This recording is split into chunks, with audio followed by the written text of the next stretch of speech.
Heels down is something you're going to hear. And I find that the wording is kind of wrong. So without the stirrup, your foot would look kind of like this. But when your instructor says heels down, you're going to want to do this.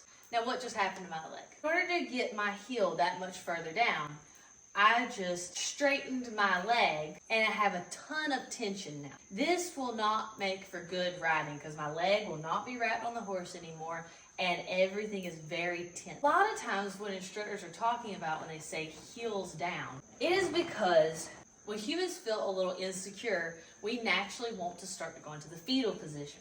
This is the fetal position. What this would kind of look like in a saddle is you're going to start to bring your shoulders forward, grab your back, and a lot of times bring your legs up, start clenching with your knees. And you'll start gripping with your ankles. In a good seat, your ankles and your knees act as shock absorbers. The moments where your heels go down are where they're absorbing shock. If you were to sit the trot, your heels will bounce kind of like this to absorb that motion of the trot.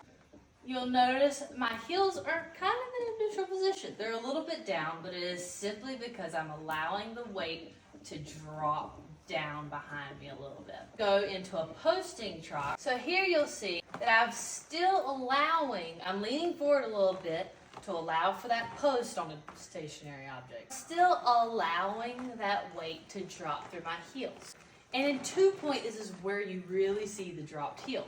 When you go into 2-point, at first, what you're going to want to do is you're going to be unstable, right? You're going to be rocking. You are going to want to lift your heels, clench that horse like this, and look what I'm doing. I am gripping with my knees. I am gripping my calves and my ankles. My heels are up. I'm standing on the stirrups because I'm trying to protect myself. It's scary, right? But I have fallen forward to the point. My balance is off. The horse stops abruptly. You go over a jump. They refuse to jump.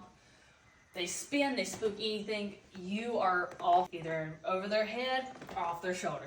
You have no balance this way. So when they say to drop your heels, what they mean is shift your balance. I'm going to quit clenching my knee, quit clenching my ankle, and drop my weight back. I go from this to this. So I've dropped my weight down the back of my heels. Bottom line, just remember, when your instructor's yelling heels down at you, most likely what they mean is unclench your knee, unclench your ankle, allow your legs to hang naturally, and then rock your balance back. And your heels will lower further depending on what position you're in or how much shock you are absorbing. Focus more on your heels being parallel to the ground, not being shoved down.